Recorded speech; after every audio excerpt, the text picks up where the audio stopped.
तेरी ताई की तो ना बड़ी अच्छी किस्मत है।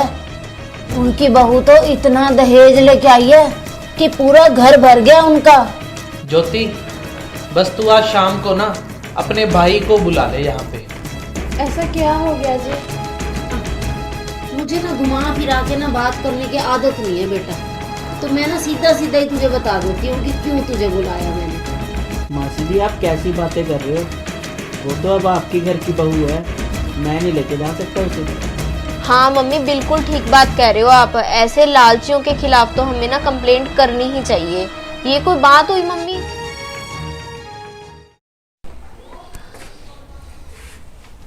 आ गए मम्मी ताई के घर से आप? हाँ हाँ आ गई बेटा मैं।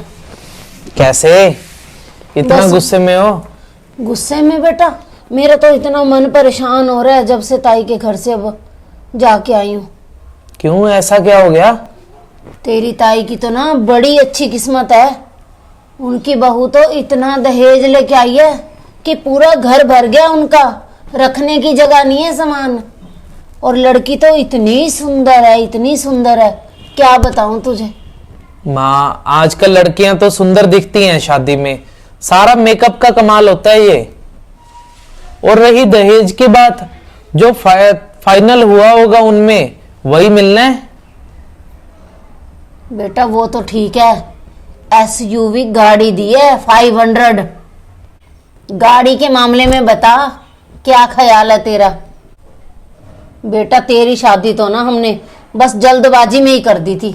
सभी मुझे बोलते रह गए कि कहाँ अभी इतनी उम्र है इसकी, आशु की, क्यों अभी शादी कर रहे हो। मैंने तो ना कुछ भी नहीं देखा बस, और जल्दी के अंदर एक गरीब घर की लड़की से तेरी शादी कर दी। माँ, अब सोचने से क्या फायदा जब चिड़िया चुग गई खेत। बेटा अभी भी कुछ नहीं बिगड़ा। शादी के टाइम उनके पास 4 पैसे नहीं थे, अब तो इसके भाई का अच्छा भला काम है। लड़की वालों ने देना होना तो बाद में भी दे देते हैं, कोई जरूरी नहीं होता कि शादी के टाइम ही देना था। अब तो गुंजाइश है उनकी। तू ना एक काम कर, ज्योति को बोल कि अपने भाई को फोन करे। मैं कुछ समझा नहीं माँ आपकी बात। ले, अभी तक तुझे समझ में नहीं आई मेरी बात। तू उसे बोल कि अपने भाई को फोन करे और उनको बोले कि चलो अब हमें कोई बेड, फर्नीचर, ऐसा सामान तो कुछ नहीं चाहिए, एक गाड़ी तो दे ही सकते हैं ना। पता है गाड़ी के बिना कितनी मुश्किल हो रही है हमें। जा जाके बात कर उससे। ले, कोई जवाब तो दे जा मुझे अब्बा। कुछ भी बिना बोले चला गया ऐसे। मैं नहीं अब छोड़ूंगी कुछ लिए बिना। बता, मेरे बेटे ने कैसे MBA की हुई है और हमने 10वीं पास लड़की से शादी भी कर दी, दहेज भी कुछ नहीं लिया। मम्मी जी मम्मी जी मम्मी जी मीठी बातें करती रहती है। मैं क्या करूं मीठी बातों का।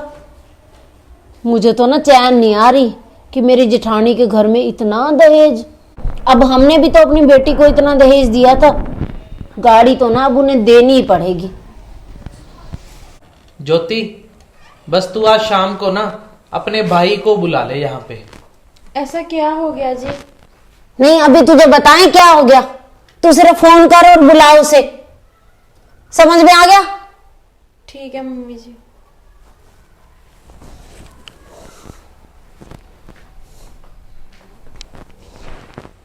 ज्योति, हाँ जी मम्मी जी। 5 बजने वाले हैं और तेरा भाई अभी तक नहीं आया। मम्मी अभी कर देती हूँ फोन। हाँ, जाके पूछ कि कब तक आ रहा है। अब क्यों कोई बात सुनेंगे, अब तो उनके पास कोई टाइम ही नहीं है। जब से जॉब लगी है, ना कोई आना ना जाना, ना कोई मतलब कि कहीं बेटी को कुछ देना पड़ जाए। देख कौन आया बाहर। देख रही हूँ मम्मी जी।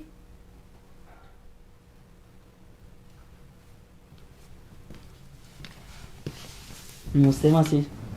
नमस्ते जी। और ठीक है घर पे सारे? घर में तो सब बढ़िया। आज आपने कैसे याद कर लिया हमें? याद बेटा, मुझे ना घुमा फिरा के ना बात करने की आदत नहीं है बेटा, तो मैं ना सीधा सीधा ही तुझे बता देती हूँ कि क्यों तुझे बुलाया मैंने। देख बेटा, जब तुमने ज्योति की शादी की तब तुम्हारी कोई गुंजाइश नहीं थी। अब तो तू इतनी अच्छी कंपनी में तेरी जॉब लग गई है, अब तो कुछ अपनी बहन के बारे में सोच लिया करो। मैं समझा नहीं मासी जी। अब क्यों समझ आएगी तुम्हें कोई बात? बेटा एक हमें ना गाड़ी चाहिए। आशु जब भी ऑफिस जाता है ना तो उसे बहुत ही मुश्किल होती है, इतना ट्रैफिक होता है और बेचारा बाइक के ऊपर जाता है। तो सीधी सी बात है, एक गाड़ी दे दो आप हमें। मासी जी गाड़ी? हाँ हाँ बेटा गाड़ी। और वैसे भी हमारी रिश्तेदारी के अंदर ना मेरी बहुत ज्यादा इंसल्ट हो चुकी है। सब मुझे बोल रहे हैं कि इतना तुम्हारा पढ़ा लिखा बेटा था और बहू क्या लेके आई है घर से, कुछ भी नहीं। चलो मैंने पहले कुछ नहीं कहा, अब तो दे सकते हो ना गाड़ी। मासी जी मैं गाड़ी कैसे दे सकता हूँ? अभी 3 महीने तो हुए हैं मुझे जॉब लगे हुए। और वैसे भी आपको पता तो है मम्मी पापा की तबीयत कितनी खराब रहती है, उनका दवाइयों का खर्च इतना है, तो मैं गाड़ी नहीं दे सकता। तू तो सीधा सीधा ही मना कर रहा है कि गाड़ी नहीं दे सकते। बात सुन ले मेरी, यदि अब गाड़ी नहीं दे सकते ना तो अपनी बहन को हमेशा के लिए आज अपने साथ ही ले जा। मासी जी आप कैसी बातें कर रहे हो? वो तो अब आपकी घर की बहू है, मैं नहीं लेके जा सकता उसे। ए ज्योति, अब बाहर देख अब कौन आ गया। अरे दीदी आप। नमस्ते भाभी। नमस्ते दीदी। ठीक हो दीदी?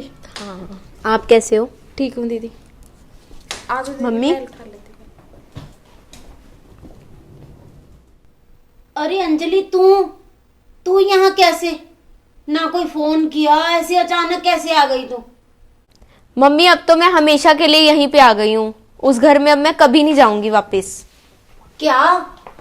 हाँ मम्मी। बेटा ऐसा क्या हो गया जो तू चली आई अचानक? अरे मम्मी क्या बताऊं मैं आपको, मेरे ससुराल वाले तो बहुत ही ज्यादा लालची निकले। लालची? हाँ मम्मी, दहेज मांग रहे हैं मम्मी, गाड़ी मांग रहे हैं आपसे। दहेज तो बेटा तेरी शादी में हर चीज तो उनकी पसंद की दी है, एक गाड़ी ही नहीं दी। और वैसे भी बेटा 3 साल हो गए तेरी शादी को, अब उनको याद आई है दहेज की गाड़ी की? हाँ मम्मी अब याद आई है, क्योंकि वो कह रहे हैं कि तेरे भाई की अब सैलरी बढ़ गई है ना, तो अब दे दें गाड़ी, पहले नहीं दी तो।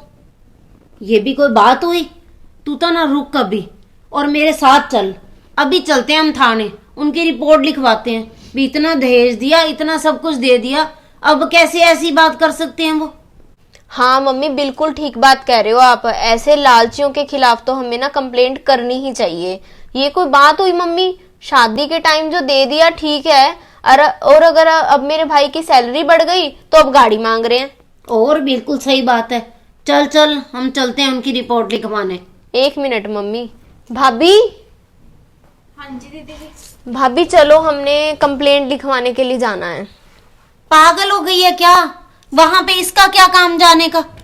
रहने दे इसे घर में, हम दोनों चलेंगे। अरे मम्मी भाभी क्यों नहीं जाएंगे?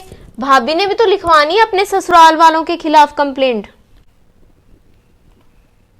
ये क्या बात हुई बेटा? मम्मी मैं भी तो यही कह रही हूँ आपको कि ये क्या बात हुई। अगर तो आपकी बेटी के साथ ऐसा हो फिर तो चलो कंप्लेंट करते हैं, और जब आप खुद कर रहे हो, भाभी के भाई को आपने किस लिए बुला रखा है यहाँ पे आज? सब पता है मम्मी मुझे, भैया ने मुझे पूरी बात बता दी थी फोन करके। बहुत गलत किया मम्मी आपने ये। बेटा सच में मेरे से ना बहुत बड़ी गलती हो गई है। जब बेटियों के साथ होता है तब हमें फील होता है कि हम कितना गलत कर रहे हैं।